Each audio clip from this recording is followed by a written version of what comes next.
ನೀವಿನ್ನೂ ನಮ್ಮ ಚಾನೆಲ್ನ ಸಬ್ಸ್ಕ್ರೈಬ್ ಮಾಡಿಲ್ಲ ಅಂದರೆ ಈ ಕೂಡಲೇ ಸಬ್ಸ್ಕ್ರೈಬ್ ಬಟನ್ ಒತ್ತಿ ಹಾಗೆ ಪಕ್ಕದಲ್ಲಿರುವ ಬೆಲ್ ಐಕಾನ್ನ ಕ್ಲಿಕ್ ಮಾಡಿ. ಇದರಿಂದ ನಮ್ಮ ಹೊಸ ವಿಡಿಯೋ ಅಪ್ಡೇಟ್ಸ್ಗಳು ನಿಮಗೆ ಸಿಗುತ್ತೆ.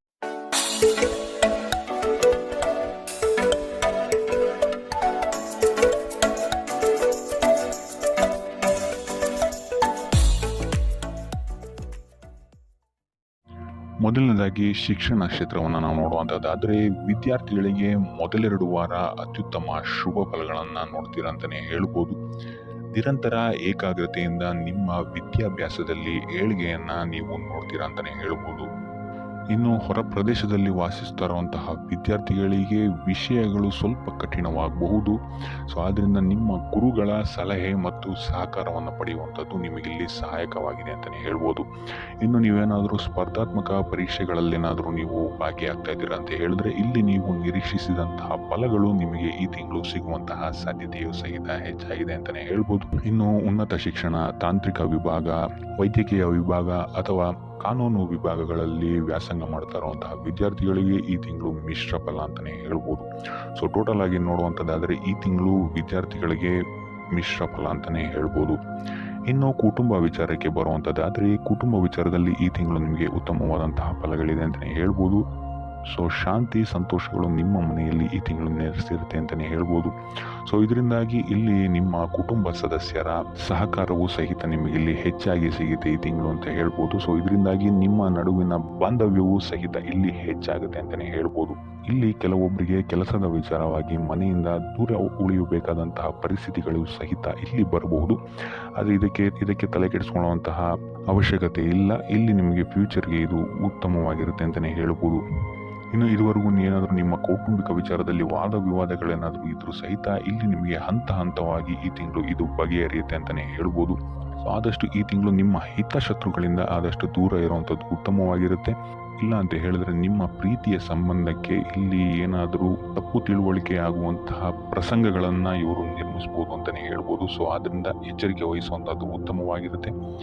ನಿಕಟ ಸಂಬಂಧಿಗಳಿಂದ ಈ ತಿಂಗಳು ನೀವು ಸ್ವಲ್ಪ ಚರ್ಚೆಗಳನ್ನು ಸಹಿತ ಮಾಡ್ತೀರಾ ಅಂತಲೇ ಹೇಳ್ಬೋದು. ಸೊ ಅದರಿಂದ ಈ ತಿಂಗಳು ನೀವು ನಿಮ್ಮ ಮನೋಧರ್ಮ ಮತ್ತು ನಿಮ್ಮ ಕೋಪವನ್ನು ಸ್ವಲ್ಪ ನಿಯಂತ್ರಿಸುವಂಥದ್ದು ಉತ್ತಮವಾಗಿರುತ್ತೆ.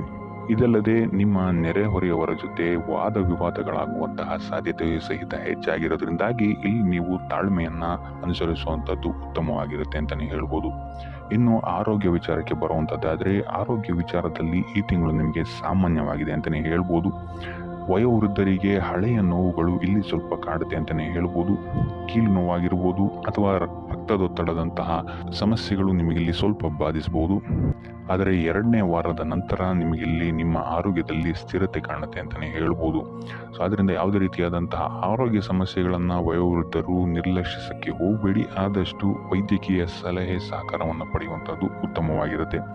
ಇನ್ನು ತಿಂಗಳ ಕೊನೆಯ ವಾರ ನಿಮಗಿಲ್ಲಿ ಶೀತ, ಜ್ವರ, ಕೆಮ್ಮುಗಳಂತಹ ಸಮಸ್ಯೆಗಳು ಸ್ವಲ್ಪ ಬಾಧಿಸಬಹುದು. ಯಾವುದೇ ರೀತಿಯಾದಂತಹ ಅಸಡ್ಡೆಯನ್ನು ಇಲ್ಲಿ ತೋರದಿರುವಂಥದ್ದು ಉತ್ತಮವಾಗಿರುತ್ತೆ.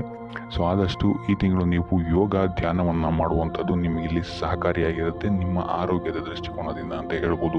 ಇನ್ನು ವೃತ್ತಿ ಜೀವನವನ್ನು ನಾವು ನೋಡುವಂಥದ್ದಾದರೆ ವೃತ್ತಿ ಜೀವನದಲ್ಲಿ ನೀವು ಇತರರ ಮಾತುಗಳನ್ನು ಕೇಳಿ ಇಲ್ಲಿ ನೀವು ಸ್ವಲ್ಪ ತೊಂದರೆಗಳಿಗೆ ಒಳಗಾಗಬಹುದು ಅಂತಲೇ ಹೇಳ್ಬೋದು. ಸೊ ಆದ್ದರಿಂದ ವೃತ್ತಿ ಜೀವನದಲ್ಲಿ ಯಾರ ಮಾತನ್ನು ಕೇಳದೆ ನಿಮ್ಮ ಮನಸ್ಥಿತಿಗೆ ಹೇಗೆ ಬರುತ್ತೆ ಹಾಗೆ ಹೋಗುವಂಥದ್ದು ಉತ್ತಮವಾಗಿರುತ್ತೆ.